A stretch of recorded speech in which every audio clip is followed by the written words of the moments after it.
저는 내비게이션에 목적지를 치면 걔네끼리 통신을 합니다. 차끼리. 너 어디가? 나 서울로 가는데 목적지가 같네? 그러면 신호등 없이 차끼리 속도를 조절해서 신호대기 없어진다. 이런 세상도 올 수 있는 겁니다.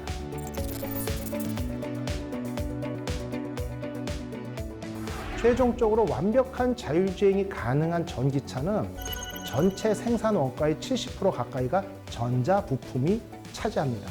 결국 앞으로는 IT 회사들이 자본금만 있으면 전기차, 자율주행 자동차 이렇게 만들어낼 수 있다는 뜻이죠. 5년 후에는 이산화탄소 배출량을 이만큼 줄일 거야. 이것보다 배출량이 많으면 벌금을 내야 돼. 서울 시내 전기차가 500만 대가 돌아다니기 위해서는 당진 화력발전소에서 석탄 석유를 펑펑 떼야 된다는 얘기죠. 수소전기차는 즉석 떡볶이 같은 겁니다. 2013년에 우리나라가 세계 최초로 양산해가지고 세계 최고의 기술을 가지고 있습니다. 자동차 산업의 패권을 미국이 뺏어 오려고 노력을 하고 있어요. 그러다 보니까 독일이 카드를 만지작거립니다. 친환경 자동차의 전략은 각국 정부가 자국 산업 보호 우선 정책이라는 거죠.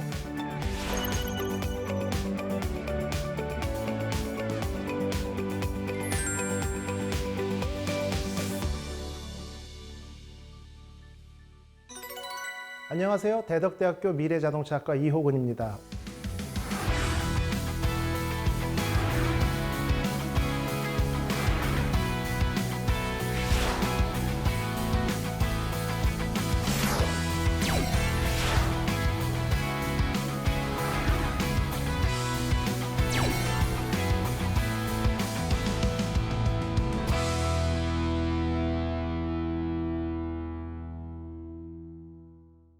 오늘은 친환경 규제와 미래 자동차에 대한 이야기를 해보도록 하겠습니다.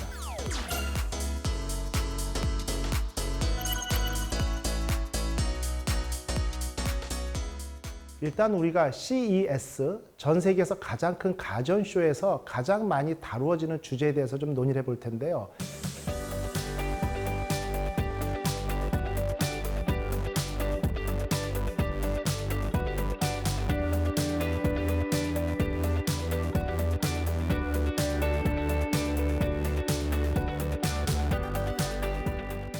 2019년에서 22년까지를 보면 모빌리티, 인공지능, 수소차, 전기차, 5G 이런 자동차 관련 단어들이 가장 많이 검색이 됐고 뉴스에 가장 많이 썼습니다. 전 세계 가전쇼에 자동차가 무슨 상관이냐 이렇게 생각하실 수도 있는데요. 자동차, 기계죠. 전자제품, 가전쇼에서 출품하는 기계 다르죠. 그런데 가전제품과 기계를 구분하는 기준은 그 물건을 만드는 데 들어가는 부품의 40% 이상이 전자부품이 차지하는 원가가 40% 이상이면 가전제품으로 분류를 하고요. 40% 미만이면 기계라고 분류를 합니다. 그래서 통상적으로 전통적인 자동차는 기계로 분류됐기 때문에 모터쇼에서 많이 출품을 했었죠. 그런데 최근에는 각종 안전장치, 라이다, 레이더, 센서들이 장착이 되면서 전자부품의 비중이 점차 높아지고 있는 것이고 특히 전기차를 예를 들면은 최근에 만들어진 전기차들은 보면요. 배터리 가격이 차량 원가의 35%까지 차지하고요. 이번에 트럼프는 대선에서 40%까지 갈 수 있다고 얘기를 했죠. 맞습니다. 각종 센서들의 가격이 점차 올라가고 있고 많이 달리고 있고요. 최종적으로 완벽한 자율주행이 가능한 전기차는 전체 생산 원가의 70% 가까이가 전자 부품이 차지합니다. 그러다 보니까 가전쇼에서 이런 어떤 자동차들을 출품을 했었죠. 그리고 올해 24년 CES 라스베가스를 다녀왔습니다. 모든 자동차 회사들이 공통적으로 AI, 인공지능을 심겠다라는 어떤 트렌드를 발표를 했죠. 그래서 BMW만 해도 아마존의 알렉사를 이용해서 음성 서비스를 선보이고 벤츠도 마찬가지고요. 현대자동차 같은 경우는 소프트웨어 중심의 차량 개발, 결국은 자동차를 개발해서 모든 부품, 플랫폼, 고객하고의 통신, 그 다음에 링크와 관제센터 연결 이런 모든 것들을 통합 제어하기 쉽도록 설계 단계에서부터 고려하겠다. 이제는 차량의 퍼포먼스 잘 달리고 잘 정차하고 코너링이 좋고 이런 부분들은 일반 운전자들이 느끼기에는 거의 성능이 수렴했다. 비슷하다는 얘기죠. 그러다 보니까 그런 부분들을 떠나가지고 플랫폼과 소프트웨어 중심의 차량 개발이 향후 트렌드가 되지 않을까 이렇게 보고 있습니다. 자, 미래형 모빌리티가 무엇인지 방향성을 가지고 구분할 수 있는데요. 전통적인 차량은 단순한 이동성입니다. 그냥 타고 이동하는 거고요. 사고가 나면 운전자가 다 책임지는 거죠. 자동차 보험 들면 여러분 가장 귀찮은 게 뭔지 아세요? 현재 마일리지 특약 가입하려면 현재 주행거리를 사진을 찍어서 올려야 되죠. 근데 이제 저도 바쁘다 보니까 늘 마지막 날 보험을 들더라고요. 그럼 집에 들어가서 저녁 때 9시, 10시에 보험회사 접속해서 오늘 12시 넘어가면 차 운행하면 이제 무보험이 되니까 여러 가지를 검토하다 보면은 주행거리를 찍어서 올리고 블랙박스 찍어서 올리랍니다. 그러면 내려갔다 오든지 아니면 블랙박스가 미장착돼 있고 마일리지 특약 가입 안 한다고 해서 비싼 돈으로 보험료를 지불하고요. 다음 날이나 며칠 있다가 다시 사진을 찍어가지고 재산정하고 이런 일을 몇 년 동안 실은 반복해 왔어요. 그러다가 제가 산 자동차 H 사건인데 동일한 계열사의 보험을 하루 가입을 했는데 아차 오늘도 밤 10시인데 이거 주행거리 찍어 왔었어야 되는데 했는데 클릭 하다 보니까 현재 고객님의 차의 주행거리는 32,729km입니다. 동의하십니까?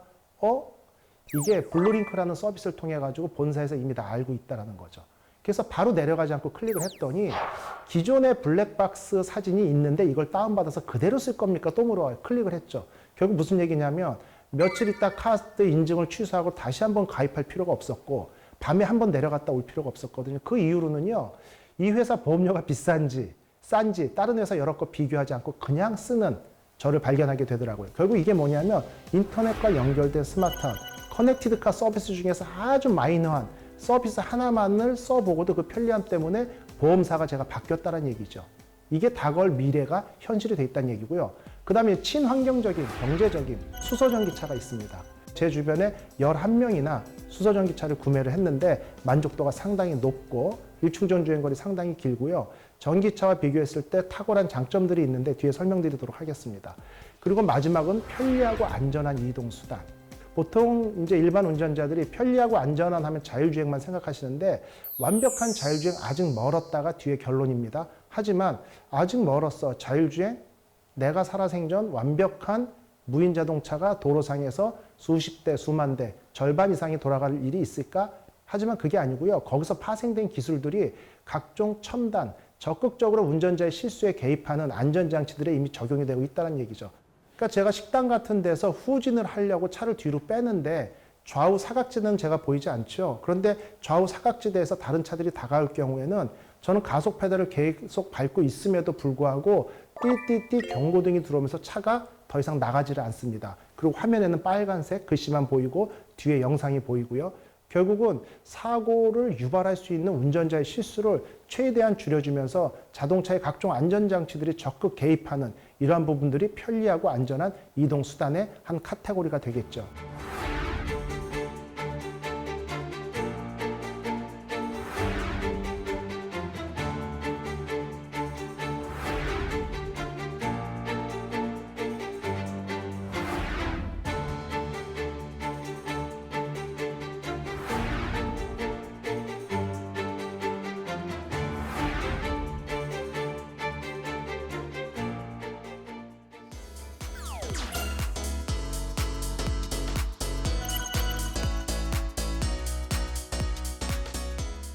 환경 규제를 설명을 드릴게요. 우리가 북극곰이 죽어나간다.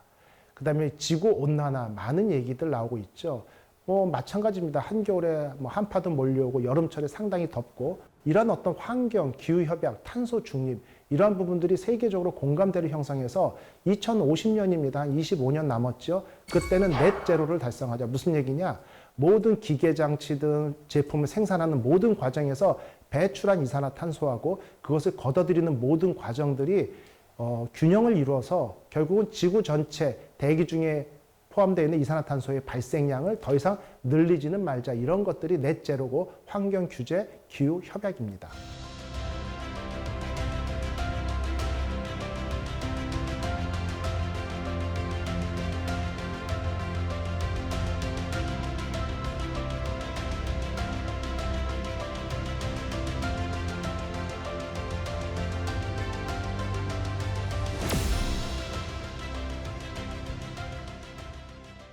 특히 수송 부분에서 발생하는 자동차나 화물이나 비행기나 열차 그다음 선박 이런 데서 발생하는 이산화탄소 배출량이 한 30%가 넘거든요. 이런 것들을 단계적으로 줄여나가기 위해서는 기술 개발이 뒤따라야겠죠. 그렇기 때문에 5년 후에는 이산화탄소 배출량을 이만큼 줄일 거야.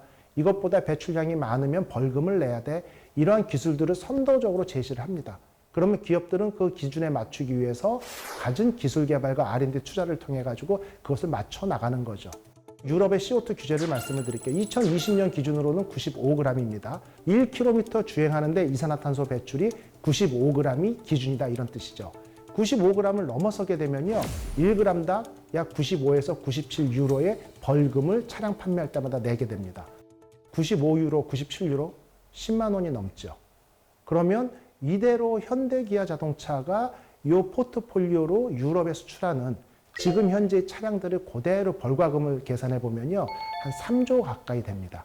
그런데 무슨 얘기냐면 2000cc 정도 되는 내연기관 자동차를 보면요. 경유차의 이산화탄소 배출량이 보통 105g 정도 되고 가솔린 차량이 110g 정도 됩니다. 결국 95g 기준으로 3년 전을 따졌을 때 약 10에서 15g을 더 배출하는 거죠.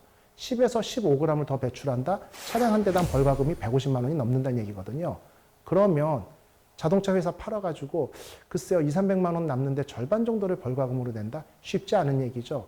그러다 보니까 친환경 자동차 판매를 독려하는 거죠. 무슨 얘기냐? 현재 전기차나 수소전기차는 제로 에미션, 운행하면서 이산화탄소 배출이 하나도 없거든요. 그러면 이산화탄소 배출량이 제로인 차를 한 대 팔았습니다. 그러면 이 회사는 95g의 크레딧을 갖는 거죠. 그러면 무슨 얘기냐? 내연기관차 9.5대를 팔아서 95g을 더 배출했더라도 이것을 이퀄로 봐서 벌금을 안 내는 거죠. 그러다 보니까 전기차나 수소전기차를 개발해서 팔았을 때 특히 우리나라의 넥소 같은 경우는요. 생산 원가가 1억이 조금 넘습니다. 근데 소비자가는 7,200만 원 정도 되고 환경부의 보조금을 통해서 한 4천만 원 미만에 구매를 할 수 있거든요. 그럼 자동차 제작사는 차 한 대 팔았을 때 3천만 원에 어쨌든 손실을 보는 건데 3천만 원의 손실을 보면서라도 이 차 한 대 팔았을 때 나머지 내연기관차, 이산화탄소 배출량이 많은 차 10대 팔았을 때 낼 수 있는 벌과금하고 상쇄된다는 기준을 가지고 전기차, 수소전기차 같은 친환경 자동차의 판매의 물량이나 가격을 조절을 해서 판매량을 핸들링을 하는 게 이 기준에 따른 겁니다. 그런데 문제는요. 2025년 보면요. 81g이죠, 기준이. 상당히 강화됐죠. 소나타 하이브리드가 81g이 넘습니다.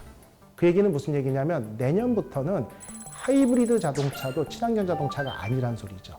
그래서 친환경 자동차에 지급되는 보조금 100몇십만 원이 내년부터 지급할 수 없습니다. 결론만 말씀드리면 마지막 2050년에 보면 10g입니다. 결국 1km 주행할 때 10g만 배출해야 된다. 근데 문제는요. 전기차나 수소전기차는 제로죠. 배출량이 제로기 때문에 10g 맞추는데 아무 문제 없어 보입니다. 다만 규제가 강화되다 보니까 그 전기차를 만드는데 만일에 이산화탄소가 500g, 600g 나오면 어떡할까요? 그것도 카운트 해주자는 얘기죠. 그래서 전주기 관리가 얘기가 나옵니다. 그런데 노르웨이, 네덜란드 같은 경우는 2025년부터 내연기관 판매 금지. 그리고 독일 같은 경우는요. 원래 2030년이었습니다. 한 가지 질문 드리겠습니다. 유럽은 EU라는 경제 공동체잖아요. 환경 규제도 유로 1, 91년에 만들어진 것부터 유로 2, 3, 4, 유로 6, 이제 유로 7이 곧 나올 테고요. 유로라는 한 가지 기준을 따르고 있음에도 불구하고 왜 나라별로 친환경 자동차만 팔고 내연기관 판매 금지에 대한 어떤 시기가 다를까? 최대 15년까지 차이가 날까? 이게 질문입니다. 정답은 간단합니다. 노르웨이하고 네덜란드는요. 노르웨이, 네덜란드에서 만드는 자동차 회사가 없지요. 그러다 보니까 친환경 자동차만 판매를 해라고 정부가 규제를 만든다 하더라도 본인들 나라의 자동차 산업에 지장이 없는 겁니다. 각국의 패권 전쟁, 친환경 정책 추진하는 건 맞습니다. 지구온난화에 대해서 각자 공포감을 느끼고 공감도 형성된 거 맞아요. 그런데 그걸 바탕으로 해서 우리나라 자동차 산업이 여기서 돈을 벌 수 있고 경쟁력이 있는지를 머릿속에서 생각을 하고 그에 따른 어떤 보조금 지급, 전기차 판매, 보급 정책이 변화한다. 이게 중요한 포인트라고 볼 수 있습니다.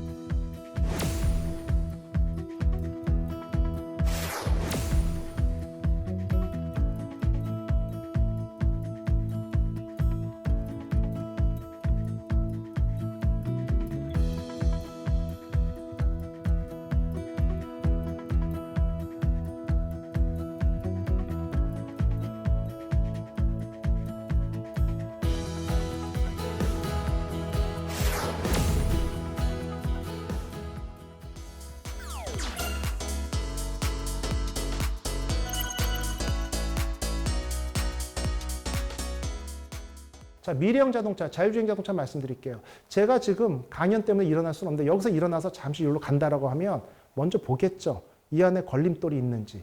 그 다음에 제가 다리에 힘주고 몸을 일으켜 세우겠죠.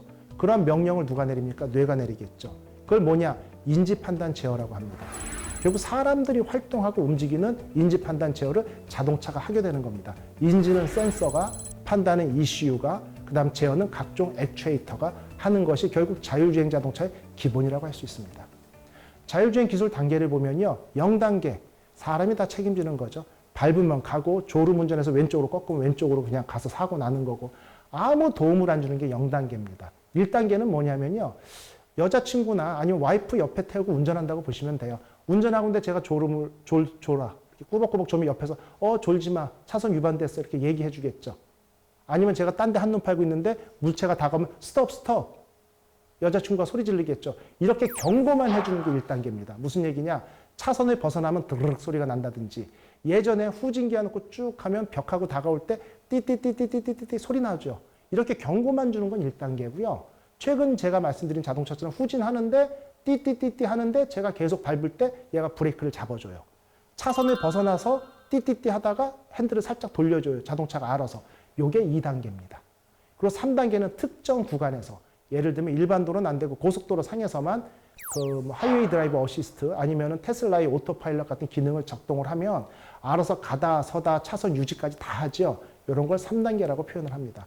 4단계는 모든 관계에서 자동차가 다 알아서 하는 거죠. 결국 모든 사고의 책임은 자동차가 지는 게 4단계고요. 5단계는 핸들 브레이크가 아예 없는 겁니다. 그냥 박스, 집에 있는 소파에 앉아있듯이 하면 자동차가 알아서 판단하고 운전하고 가는 걸 5단계라고 표현하고 있습니다. 그럼 자율주행 핵심 기술, 앞에서 다 말씀드렸죠. 각종 센서가 여기저기 붙어 있고요. 예전에 내연기관 대비 많은 센서들이 붙어 있다 보니까 차선 이탈 경보장치, 후측방 경보장치, 예전에 자동차 운전하다 보면 사각이라고 있었죠. 깜빡이 켰는데 오른쪽에 오는 차, 못 봤어. 최근에는 사각 경보장치를 통해 가지고 그런 기능들이 다 보완이 됐겠죠. 그래서 자율주행의 핵심 기술은 각종 센서와 그 센서의 시그널을 처리하는 중앙처리장치, 이런 것, 그리고 그 중앙처리장치의 명령을 이행하는 액추에이터, 이렇게 대변될 수 있습니다. 커넥티드카 설명을 드릴게요. 커넥티드카 아까 제가 보험 얘기했었죠. 보통 커넥티드카를 개발하면 그 기술이 완성이 될 경우에 얼마나 많은 파급 효과를 일으킬지 좀 설명을 드릴게요. 우리 고속도로 운전하다 보면요. 차 뒤에 한 줄로 쭉 써가지고 막 답답해서 빵빵 될 때 있었죠. 자율주행 기술과 커넥티드 기술이 완성이 되면 두 가지 예만 들어보겠습니다. 우리나라 서해안이나 인천공항에서 11월, 12월에 안개가 심해가지고 다중추돌 사고 나는 소식 들으셨을 거예요.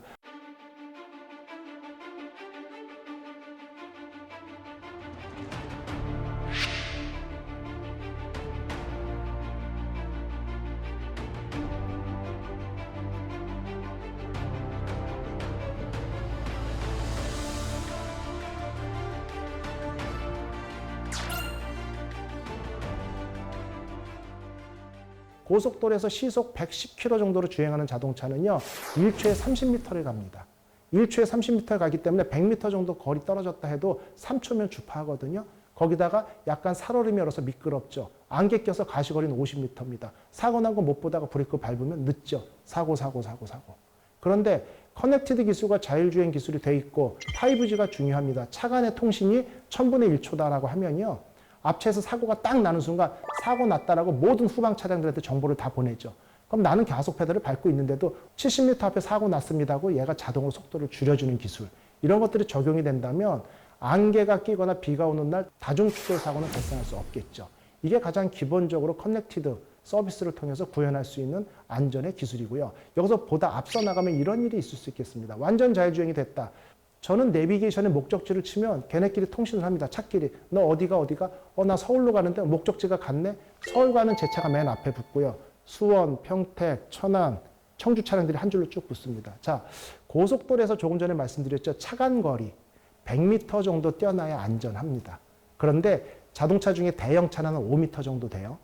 앞뒤 1m 뛰면 7m의 차 한 대 들어갑니다. 주차한다고 생각하시면. 그러면 7m의 차 한 대씩 집어넣으면요. 100m면 한 15대 들어갈 수 있어요. 적게 들어가도 10대는 들어갈 겁니다. 그러면 이 10대 차량들이 1m 간격만 뛰고 한 줄로 쫙 서서 앞차의 간격만 보고 맨 앞차는 전체 도로 상황 파악하면서 자, 지금부터 시속 105km로 갑니다. 주행을 쫙 하는 거죠. 자, 앞에 물체가 나타났어. 빨간불이야. 신호 줄여야 돼. 속도 줄여야 돼. 했을 때 내가 제동거리가 제일 기니까 내가 먼저 브레이크 밟고 0.2초 뒤에 네가 밟아 해서 10대, 15대가 동시에 정체했다가 동시에 가는. 여기서 포인트가 뭔지 아세요? 경부고속도로 늘 정체되지 않습니까?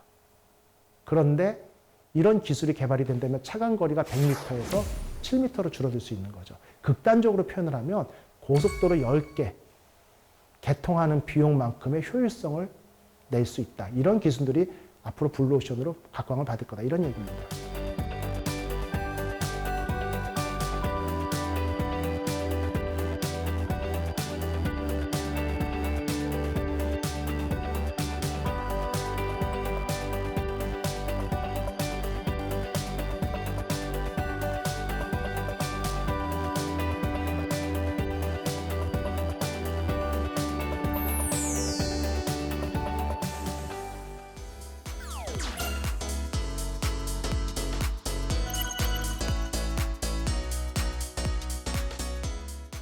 자동차를 운전하고 가는데 골목길입니다. 이게 담이 있고요. 뒤에 누가 오는지 모르죠. 근데 핸드폰 우리나라 국민 대부분 가지고 있잖아요. 위치 기반. 그러면 제가 가고 있을 때 서로 통신을 합니다. 그럼 이 핸드폰 뒤에 핸드폰 하나가 시속 24km로 내려오고 있어. 비탈에서. 전동 킥보드 타고 내려오네. 나는 이대로 가면 모퉁이에서 사고가 발생해. 차는 속도를 줄이고 핸드폰 뒷주머니에 꽂고 킥보드 타는 대학생은 여기서 진동이 울리죠. 삐삐삐삐 경고. 이 속도로 가면 모퉁이에서 차량과 부딪힌다. 이런 서비스를 서로 주고받으면서 차량과 차량, 차량과 사람, 차량과 각종 교통 신호들이 통신을 하게 된다면 각종 사고 위험성 떨어뜨리고요. 신호대기 줄어들고요. 공회전 줄어들고 친환경적이면서 사고까지 줄여줄 수 있는 각종 혜택들이 존재하는 미래가 펼쳐질 수 있다는 얘기죠. 자, 완벽한 자율주행이 구현된 시대가 왔다라고 할게요. 제가 오늘 이거 강의 끝나고 대전까지 운전하고 간다고 해보겠습니다. 그리고 이거는 10년 후의 미래라 완전한 자율주행 자동차라고 가정해 보겠습니다. 저는 차에 타서 대전까지 걸어놓고 2시간 동안 아니면 짧으면 1시간만 동안 할 일이 없습니다. 그럼 뭘 할까요? 차에 앉아서. 생수 떨어졌네? 주문한다든지. 아니면은 저녁 뭐 먹을까? 나 도착 시간이 7시니까 7시까지 뭐 족발 주문할 수도 있고요. 또 한 가지는 음악이나 영화 보겠죠. 컨텐츠 골라서. 또 한 가지요. 자동차에 대한 허들은 상당히 낮아졌어요. 샤오미 들으셨죠? 중국의 대륙의 실수. 샤오미가 정말 기가 막힌 스펙, 물론 본인들 발표지만 그 전기차를 4천만 원대에 출시한다고 지금 난리가 났거든요. 근데 공장 안 가지고 있습니다. 다 위탁 생산이에요. 결국 앞으로는 IT 회사들이 자본금만 있으면 전기차, 자율주행 자동차 이렇게 만들어낼 수 있다는 뜻이죠. 그렇게 됐을 경우에 이 사람들이 갖고 있는 그 파급 효과. 자, 보세요. 집에 통신, LG, SK, KT 통신사 인터넷 사용하잖아요. 그럼 3년 이상 쓰면은 뭐 무상으로 제공하는 것도 있고 TV도 주고 서비스 있죠. 20년 안에 이런 서비스 나올 겁니다. 한 뭐 1,000만 원대 초반에 소형 전기차를 공짜로 줍니다. 고객한테. 이게 무슨 얘기야? 말도 안 되는 얘기 같으세요? 자, 공짜로 줄 테니까 대신 이 차를 운행하는 동안에 그 안에서 주문하는 음식, 쇼핑, 음악, 영화, 컨텐츠는 무조건 삼성의 플랫폼만 이용하는 조건이고 한 달에 50만 원 이상 이용한다고 하면 차 공짜로 줄게. 이런 세상이 생길 수 있다는 거죠.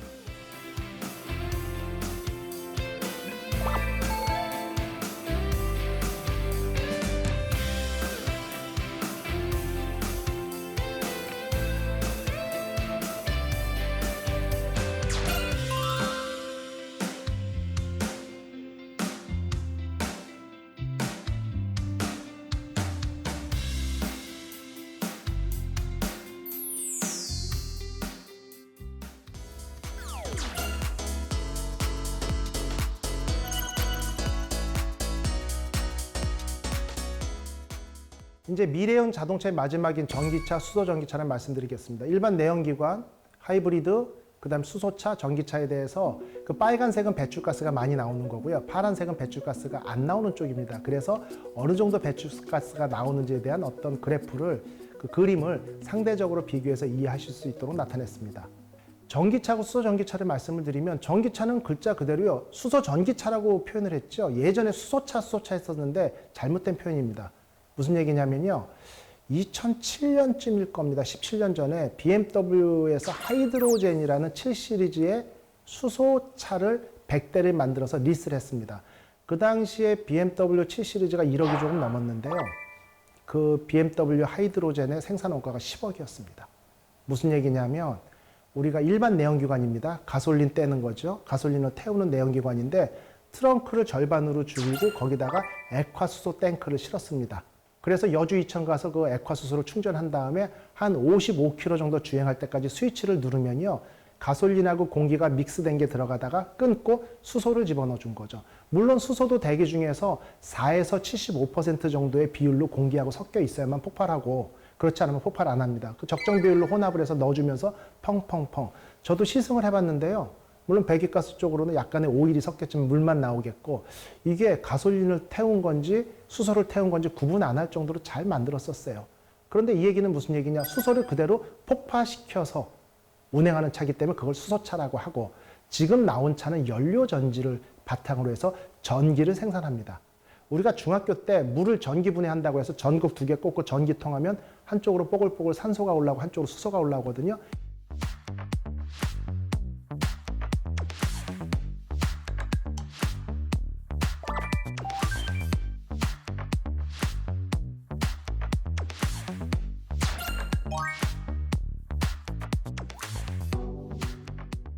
전기차나 수소 전기차나 똑같이 모터를 돌려서 전기로 자동차를 구동해 주기 때문에 소음 전혀 없고요. 단지 수소가스가 공급되는 약간의 슉 소리만 날 뿐이고 전기차하고의 차이점은 이래서 이것을 수소 전기차라고 명합니다. 전기차는 충전해서 쓰는 거죠. 대신 달리다가 배터리가 다 떨어지면 충전할 때까지 꼼짝 못 하는 거죠. 충전하는데 급속 충전기를 쓰면 뭐 18분에서 20분, 완속을 쓰면 뭐 6시간에서 9시간 걸리겠죠. 이렇게 충전해서 쓰는 게 전기차고요. 수소 전기차는 즉석 떡볶이 같은 겁니다. 달리면서 그 자리에서 즉석에서 전기를 만들어 쓰는 거기 때문에 수소 탱크가 비면 수소 가스를 채워서 결국은 충전 시간은 한 6, 7분 정도로 내연기관에 가솔린을 채우는 것과 동일한 시간밖에 걸리지 않습니다. 대신 충전 인프라가 부족으로 다소 불편함을 느끼는 게 초창기 보급에서의 문제점이고 충전 인프라가 충분하다면 전기차 대비 운전자들의 만족도는 수소 전기차가 훨씬 높지 않을까 이렇게 보고 있습니다. 자, 이제 산업적인 측면을 볼게요. 전기차 시스템 보시면 모터, 감속기, 전력 제어기, 그 다음에 충전기, 뭐 배터리팩 이렇게 부품이 간단해요. 전기차 보면 마스크 쓴 것처럼 앞에 라디에이터로 해서 공기 들어가는 흡입구 없죠. 배기가스 하나도 안 나오니까 배출구 없죠. 자, 전기차로 우리나라 자동차 산업이 싹 바뀐다라고 치면은 배기구 만들어 파는, 머플러 만들어 파는 회사 문 닫아야 돼요. 공기 필터 만들고 이런 회사들 다 문 닫아야 되죠. 그래서 산업이 30%가 날아갑니다. 그래서 트럼프가 이번 대선에서 바이든 정부의 친환경 정책으로 인해서 전기차 시대가 오면 전미 자동차 노조 40%가 일자리를 잃을 거다라면서 자꾸 공격을 하는 거죠. IRA를 통해 가지고 미국의 공장 짓고 배터리 공장 져서 일자리를 만들어 놨는데 야 니네 지금은 좋지만 조금 있으면 일자리 잃을 거야라고 역공격을 하고 그게 먹혀 들어가는 거죠. 그만큼 전기차는 부품수가 내연기관 대비 30% 적고요. 그래서 일자리도 줄어드는 건 맞고 이런 부분들이 원가 감소의 원인이 될 수 있습니다. 그런데 수소 전기차를 볼게요. 복잡하죠. 수소 전기차 조금 전에 말씀드렸죠. 앞에서 공기 흡입해야 됩니다. 흡입구가 그대로 있어요. 내연기관에 있는 흡입구 만드는 회사가 만들 수 있습니다. 또 하나 연료 탱크. 수소가스가 와가지고 제가 아까 멤브레인에 뭐라고 그랬죠? 인젝터로 촥 쏴줘야 된다고 그랬죠. 연료 분사하는 회사가 3.5, 4바 정도의 인젝터로 쏴주던 회사가 압력만 조절해서 똑같은 인젝터 만들면 되고요. 두 개가 결합돼서 뭐가 나온다고 그랬죠? 물이 나오잖아요. 배기관이 그대로 있습니다. 그러다 보니까 수소 전기차로 전환이 되면 엔진 자체를 만드는 시스템, 피스톤, 커넥팅 로드 뭐 이런 것들이 있죠. 이런 부분, 가스킷 이런 회사들은 좀 손실을 보겠지만 나머지 부품들은 일치도가 상당히 높아서 한 15%에서 12% 정도만 산업이 축소되고 나머지 산업은 기존에 있는 자동차 부품 회사들이 그대로 산업을 물려받을 수 있다. 결국 우리나라 같이 자동차 산업이 차지하는 비중이 상당히 높거든요. GNP의 한 18% 정도 되고요. 독일은 한 20% 정도 됩니다. 이런 나라에서는 산업의 연착륙도 중요한 포인트가 될 수 있거든요. 그러다 보니까 수소전기차에 대한 어떤 정부 차원의 지원이나 이런 비전도 필요하다고 보여지는 거고 또 한 가지는 전기차에 대해서는 어떤 특허나 각종 기술들이 선진국에 많이 종속돼 있습니다. 전기차 생산할 때마다 그만큼 많은 로열티를 줘야 돼요. 우리가 극단적으로 핸드폰이죠. 삼성에서 1,000원짜리 핸드폰 만들면은 400원은 로열티를 주고요. 400원은 부품값으로 중국에 주고요. 200원만 한국에 남는다는 얘기가 있습니다. 전기차도 비슷하고요. 그런데 수소전기차는 98년부터 국내 기업이 연구를 시작해서 2013년에 투싼 IX 가지고 전 세계 최초로 양산을 했고 일본의 미라이는 2014년에 1년 늦게 양산됐습니다. 그렇기 때문에 고어텍스사에서 만드는 멤브레인 하나 정도 1% 빼고 99%를 100% 국산할 수 있거든요. 그래서 전기차보다 수소전기차 산업이 미래형 자동차 산업으로 각국에서 널리 보급될 경우에는 국내 산업에 미치는 파급 효과는 훨씬 크다고 할 수 있습니다.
이제 전기차와 수소전기차의 장단점, 어느 게 전기차가 유리하고 어느 게 수소전기차가 유리한지 설명을 드리도록 하겠습니다.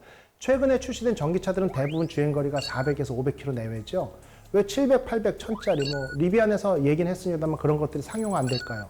결국 배터리의 가격과 무게 때문이거든요. 주행거리를 2배로 늘리려면요, 배터리를 2배로 장착을 해야 되고 결국 2,500만 원짜리 배터리가 5천만 원이 되고 차량 가격은 올라갑니다. 차는 또 무거워지고요. 예를 들면은 전 세계에서 가장 많이 팔린 자동차가 뭔지 아세요? 중국의 우링 홍광민입니다. 손흥민 선수 이름을 좀 애교 있게 부르는 게 아니고 홍광민이라고요.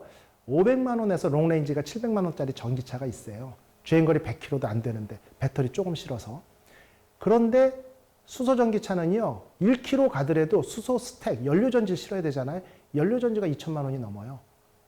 대신 주행거리를 2배로 늘리려면 연료전지 하나 더 실을 필요가 없죠. 가스탱크 하나만 더 달면 되잖아요. 현재 수소전기차에는 2kg짜리 수소탱크 3개가 달려서 6kg의 수소를 실을 수 있고 이걸 가지고 600km 이상 주행을 합니다. 그러면 2kg짜리 수소탱크 요만하거든요. 하나만 더 실으면 800km 되는 거고 2개 더 실으면 1000km 되는 거죠. 결국은 수소전기차가 트렁크 용량을 줄이고 나 1000km 가는 거 만들래? 한 500만 원 들여서 가스탱크만 실으면 되는 거죠. 그러다 보니까 500에서 600km 정도 주행할 때 승용차 기준 전기차와 수소전기차 가격이 비슷해집니다. 6만 불 내외 정도. 그리고 그것보다 짧은 거리, 경차의 주행거리가 200km, 300km는 전기차가 생산원가가 저렴합니다. 700km 이상 롱레인지는 전기차가 생산원가가 훨씬 비싸게 됩니다. 그렇기 때문에 우리가 시내 출퇴근용 경차, 소형차는 전기차가 효율면에서 적합하고 롱레인지, 화물, 버스, 여러 명이 타는 이런 것들은 수소전기차가 유리하다는 얘기죠. 왼쪽은 승용이고요. 오른쪽은 상용 버스 트럭입니다. 이거는 100km 기준입니다. 100km를 넘어가면 수소전기 버스가 훨씬 유리하죠. 최근에 서울시가 친환경 도시를 표방하기 위해서 공항까지 무공해 자동차를 운행하기로 했습니다. 그 전에 시내에 보면은 전기버스 돌아다니죠. 전기버스의 배터리 무게가 얼마인 줄 아세요? 2톤입니다. 충전 시간 16시간 이상 걸리고요. 2톤의 배터리를 싣고 운행을 하는데 주행거리는 300km가 안 됩니다. 그런데 영종하고 광화문 멀지요. 전기버스 한 번 갔다 오면 배터리팩을 전체 교환하든지 충전하느라고 열몇 시간 세워둬야겠죠. 물론 급속 충전기를 쓰면은 시간은 줄어들겠습니다만 비용이나 효율 면에서 좋지 않고요. 근데 수소전기버스 같은 경우는 주행거리가 길다 보니까 최근에 전기버스를 가지고 계획을 세우다가 결국은 수소전기버스로 전환을 해서 시범 운영을 하고 있습니다. 자, 이제 전기, 수소전기 좋은 얘기를 나왔는데 친환경 자동차에 대해서 반론을 제기하는 어떤 분들의 대부분의 전문가들의 얘기 중에 이게 있습니다. 그 전기 어디서 생산할 건데? 이 얘기죠. 맞는 얘기죠. 전기차 무공해인데 거기에 충전하는 전기 만드느라고 아까 제가 설명드렸죠. 300원어치 전기 쓰기 위해서 1000원어치 등유 경유를 펑펑 떼면 거기서 나오는 이산화탄소는 어떻게 할 건데? 그 휘발유나 경유를 생산하는 과정 중에서 유조선, 그 다음에 경유 트럭이 주유소까지 운반하는 데 생산 과정, 그리고 차를 만드는 과정에서 이산화탄소 배출 다 더하면 180g 정도 됩니다. 그런데 전기차 같은 경우는요, 운행 중에 에미션은 제로입니다. 배출가스 없죠. 그런데 문제는 차량 생산 중에 배출가스는 동일하게 존재합니다. 그리고 그 다음에 뭐죠? 그 전기를 생산하는 과정에서 발생하는 이산화탄소를 더해야겠죠. 여기서 문제가 발생하는 거죠. 유럽이나 북유럽, 아까 제가 노르웨이, 네덜란드 말씀드렸죠. 원자력 발전이나 수력 발전이나 이런 신재생 에너지의 비중이 높은 나라는요, 전기를 생산해서 많이 써도 오염물질 배출이 적어집니다. 결국 그 전기를 어떤 방법으로 생산하는지까지 고려해야 진정한 친환경 자동차가 될 수 있다. 이런 얘기입니다.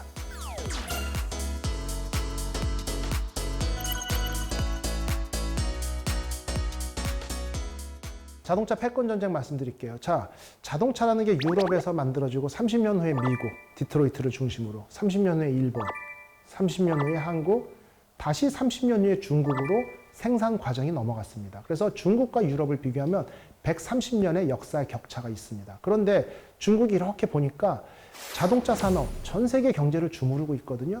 그런데 이 패권을 가져올 방법이 없는 거죠. 그러다 보니까 2010년부터 우리 전기차 보급할래, 지금의 전 세계적인 전기차가 활성화된 것은 중국의 역할이 상당히 큽니다. 중국의 공이 크다는 걸 인정을 해야 돼요. 그러면서 막대한 보조금을 지급을 하면서 전 세계에 판매되는 전기차 절반 이상이 중국에 소화를 했었죠. 그런데 문제는 중국이 상당히 영악합니다. 전기차를 판매라고 보조금을 주면서 전기차의 기본이 되는 리튬이온 배터리, 그 원료가 되는 리튬 광산, 흑연 광산 이런 것들을 다 미리 확보를 했습니다. 전 세계 음극재로 쓰이는 흑연 광산 45개 중에 30개가 중국 겁니다. 그러다 보니까 최근 4년 동안 6년 전부터 2년 전까지 리튬이온 가격이 8배나 올라갔어요. 왜? 본인들이 원자료 확보해 놓고는 가격을 올리면서 후발주자들을 이제 경쟁하는 거죠. 경기에 못 따라오게. 그러다가 최근에 후발주자들이 수익을 낼라라고 하니까 갑자기 리튬이온 가격을 40% 또 하락시켰습니다. 그러니까 K배터리 3사, LG, 삼성, SK가 자, 지금 비싼 가격에 리튬이온을 사왔어요. 8배 됐을 때. 8만 원에 사왔어. 그리고 이걸 미리 재료 확보한 걸 가지고 배터리 만들어서 팔라고 하니까 리튬이온 가격을 40% 떨어뜨려. 그럼 배터리 가격 낮춰야 되겠죠? 여기서 손실이 발생하는 거죠. 이런 식으로 후발주자들을 견제하기 시작했습니다. 자, 자동차 종주국은 유럽이지만 자동차의 패권 전쟁은 어디서 발생하죠? 제일 큰 시장은 미국이죠. 미국이 생각하니까 큰일 난 겁니다. 자동차 산업을 중국에다 뺏기게 생겼어요. 그러다 보니까 IRA를 발표를 하는 거죠.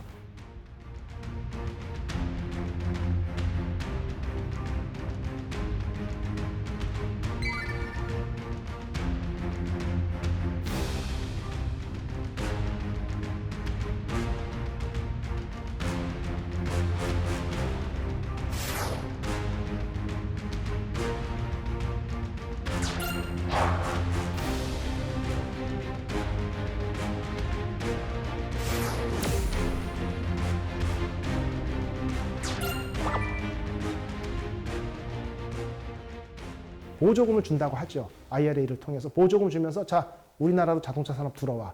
대신 공장은 미국에 지어야 돼. 완성차 업계들이 대응하죠. 미국에다 공장 세워야 되죠. 배터리 회사들 따라가야죠. 합자회사 설립하죠. 많은 투자를 통해 가지고 미국 내 생산하도록 노력을 했습니다. 그런데 미국의 이유가 자동차 종주국은 유럽인데 미국이 다시 자동차 산업이 중국이 가져온 걸 뺏어 올라가는데 우리는 그러다 보니까 유럽에서도 이산화탄소 배출법을 강화하면서 탄소법, 탄소세를 물겠다. 그러려면 유럽의 배터리 회사 공장 차려라라고 압박하기 시작합니다. 결국은 중국이 가져간 패권을 유럽과 미국이 서로 가져오기 위해서 다투는 게 지금의 시기라고 볼 수 있습니다. 그러다 보니까 수넥 총리가, 영국 총리가 발표를 했습니다. I'm announcing today that we're going to ease the transition to electric vehicles. You'll still be able to buy petrol and diesel cars and vans until 2035.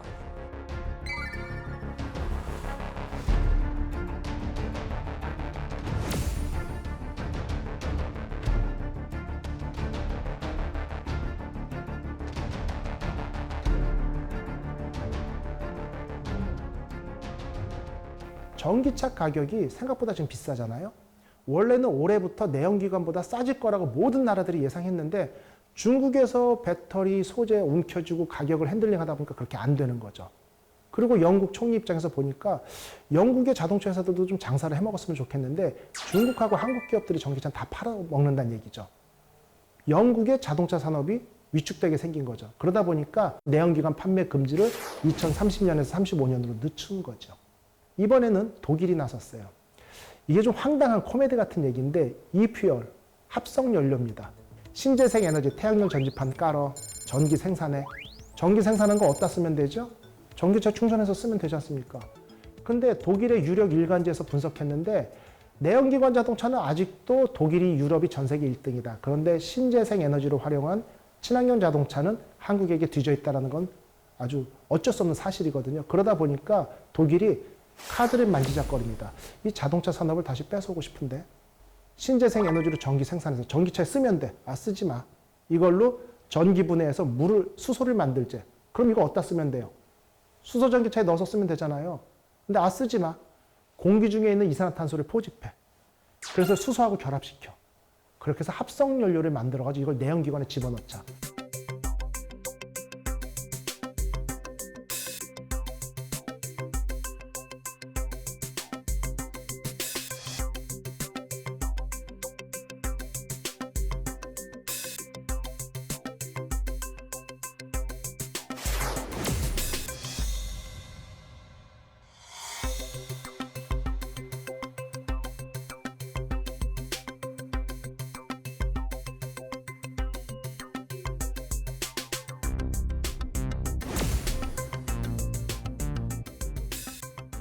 완전히 이거는 뭐 말도 안 되는 넌센스죠. 그러면 그 제조 원가가 얼마인 줄 아세요?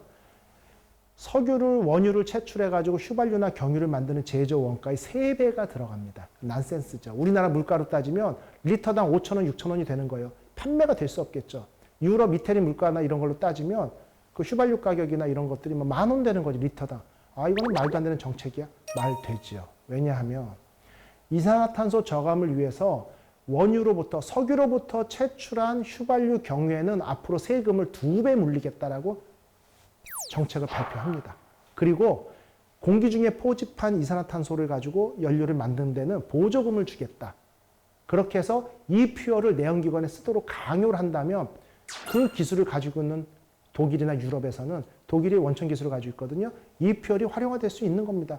결국은 아직은 친환경 자동차 정책은요, 정부 보조금이나 벌가금 같은 정책 디펜던트로 판매가 되는 거지 스스로의 가격 경쟁력이 있지 않다는 게 요지입니다. 수소 전기차만 예를 들어 볼게요. 2013년에 우리나라가 세계 최초로 양산해가지고 세계 최고의 기술을 가지고 있습니다.